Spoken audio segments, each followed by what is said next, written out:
Well, hello there. How is everyone? I hope you're all well, you amazing, beautiful, wonderful people. It's Friday, baby. That's it. We made it through the week. It's Friday. It's frisky, freaking funky Friday. You're looking absolutely amazing. We're going to get straight into the meat and potatoes because what are we talking about? We're talking about Cy Ray again. Because I did a video, and it's like everything, you know what I mean? We appreciate there's kind of three camps. There's the anti-burgers, the pro-burgers, and down the middlers. And one thing that has always stuck out to me, and I did touch on this briefly yesterday, is the verbiage within the PCA and the fact that there isn't really anything that not only places Bryan Kohberger at the scene of this crime, but the things that do, there's questions around them, and that isn't clear cut unless you're a guilter, and then it's a slam dunk.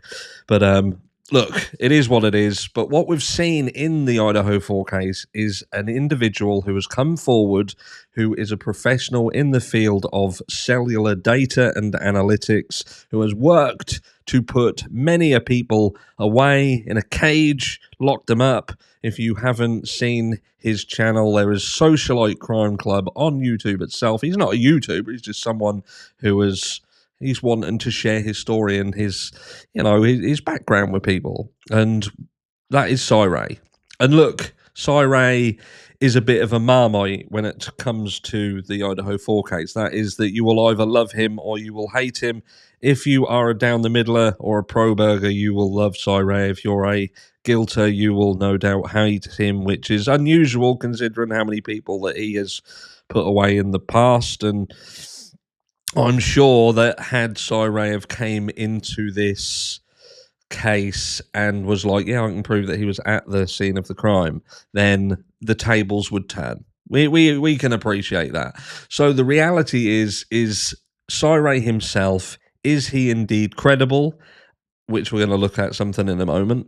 Is he credible? Is he not credible? Is he someone who shouldn't be near this case? Is he someone who should be listened to? Or is he, as Judge Hitler would say, a conspiracy theorist? Unusual thing to call a witness for the defense when you're trying to remain completely unbiased, and a judge to say that one of the witnesses who was calling out some very, very serious issues by the prosecution, a conspiracy theorist. And what do we know about conspiracy theories? Well, the difference between a conspiracy theory and truth is usually about 3 to 4 months, probably shorter in this case. But anyway, I'm going to play you something, because what has been said is that what has been suggested, quite stupidly, I think anybody who genuinely thinks this needs a fucking head knocked, but I'm going to put a specific rumour to bed. And that is that people have turned around and said, well, Cy Ray isn't going to be able to do anything with this data, and he's completely made a mistake because of the retention period. He clearly didn't know. He doesn't understand that there's a retention period. It went beyond that when it came to collecting the data of Bryan Kohberger, and yes, he's just got it wrong. He's a fool. And I always said, why would somebody who was in this field for over 2 decades and handled billions, literally billions of calls, how would he not know about specific retention periods? And furthermore, why would he take his reputation and get it and put it on the line for somebody who is potentially a mass murderer? That makes absolutely no sense. Some may say, well, he's done it for the money. He's done it for no money. So that gets rid of that. So the only question is well, did Cy Ray know about retention periods, or did he not? Let's get into it. This here, I will put the link to this in the description of this video so you can head over yourself and view it, read it at your own leisure. And this is done by Kaylee B. It was kindly sent to me by multiple people in emails over the last couple of days. I believe Heather was the last person or the first person to send it to me. I've had about 2 or 3 people reach out about it. I believe it was Heather who sent it to me. But let's watch it together. Just going to answer a few of your questions. Is Cy Ray credible? That's cute. The Iowa college murders. How long ago was that? Can this timing data be used in the Iowa college murders? When was that case? Yeah, I want to make sure we're talking about the same one because I might be confusing it with another set of murders in Iowa. But technically, yes. Had the agency gone out and got the records in time before the end of their shelf life? Yeah, let's talk about shelf life really quick and get the phone records from January 1st. With timing data, depending on the carrier. I'll just skip that, ain't I? Let's pull that back. So they're not talking about the Idaho 4 case. They're talking about another set of murders here. You appreciate why I'm also skipping and stopping because we have to. But literally, even Cy Ray's partner has turned around and raised the issue with a shelf life, showing prior knowledge that shelf lives do exist. But let's carry on. Using it with another set of murders in Iowa. But technically, yes. Had the agency gone out and got the records in time before the end of their shelf life? Yeah, let's talk about shelf life really quick. So one challenge that does come up with timing data is the retention period. How long the phone company keeps these records changes dramatically. So with regular phone records, which is cell tower information, I can usually go back a year. So let's say a crime is committed January 1st. I don't figure out who the suspect is until August 1st. I can still go back and get the phone records from January 1st. With timing data, depending on the carrier, that data may be purged. So it's really important to look at when did they figure out who the suspect was? And by the time they figured him out, they had probable cause to get the records. Were the records still being maintained by the phone company or had they already purged? So they happened the week before Idaho. So let's say that they happened the week before Idaho. The agency did not get the records. The question is, when did they identify the suspect? Because I can't, let's say that, Heather, let's say you're my suspect, right? And you commit a crime January 1st, and I'm going to use T-Mobile. And I could be wrong on this because it changes from time to time, but let's just say, hypothetically, T-Mobile has a 90-day retention period. Crime is committed on January 1st. Technically, I have roughly until April 1st to get the data for January 1st. Well, if I don't figure out Heather's my suspect until April 15th, and I go write the search warrant and I hit T-Mobile up, T-Mobile can give me January 15th up to the current date, but they're not going to be able to give me January 1st because those records have already been purged. So I would have to look at that case to see when the suspect whose records we would be going after was identified. Let's talk a little bit about a preservation letter. I still need to know. So are you with us so far? So I think that we'll watch the rest of it, but I think it's very, very clear here that Cy Ray and even Kerry, they know about the retention dates and how long it takes to get it. He's not a fucking idiot, is he? He's clearly not an idiot. This wasn't some mistake that he made or, I didn't know. So if you're someone who has pushed that Cy Ray is not credible because he's clearly made the mistake over the retention period, then give your head a wobble. All right? Give your head a wobble.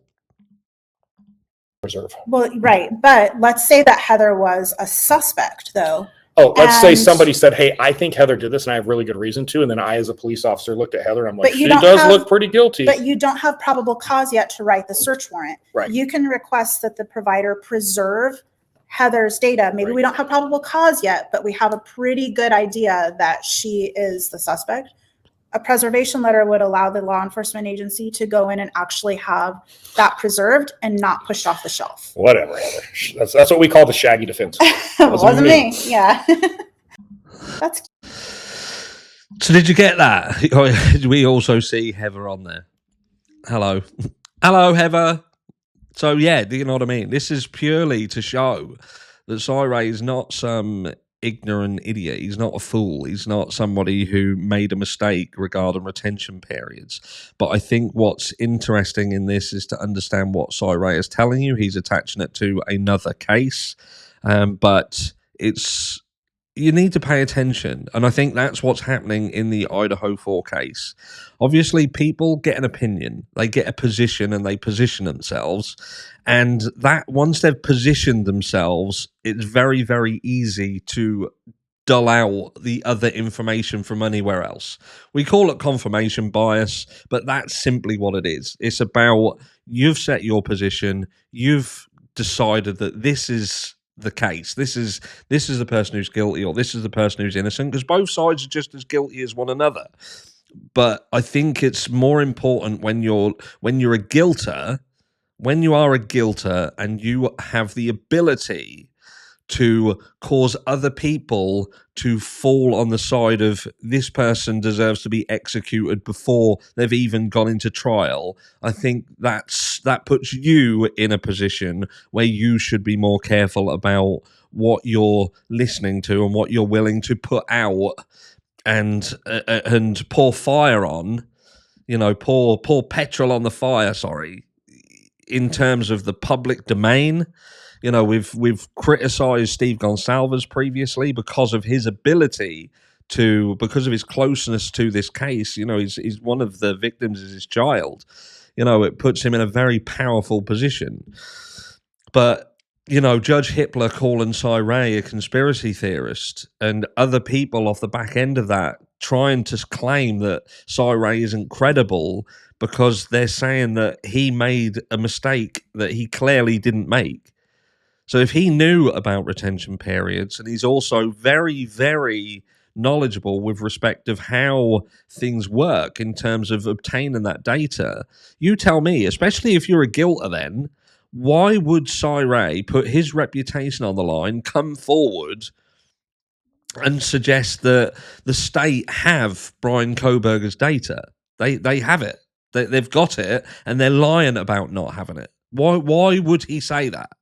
Bearing in mind that he's been around this field for more than 2 decades. What? You tell me. What, you're just going to go with, he's a conspiracy theorist? Really? That's what you're going to go with? That Cy Ray is a conspiracy theorist, so he just decided to shit-cart his reputation off a cliff for some mass murderer randomly, for nothing. But I wanted to just finish by looking at what Kaylee B said here. And Kaylee B says, I've been going back and listening a second time to Cy Ray and his wife Kerry's podcast, The Socialite Crime Club. And I found this clip very interesting. It's from a live stream they did on October 27th, 2024. And you can watch the whole thing here. And again, the link to this will be in the description of this video. Based on what was said in this clip, it seems to me like Cy Ray is fully aware of the various cellular service providers' retention periods for time and advance data, and he was aware of them before he wrote his affidavit, accusing the prosecution, or the FBI really, of hiding the timing advance data for Brian's phone. So maybe he actually knows what he's talking about, and he's not just spewing conspiracy theories after all. Maybe he just randomly decided to destroy his reputation that he's built over his 30-year career. Just some things to think about.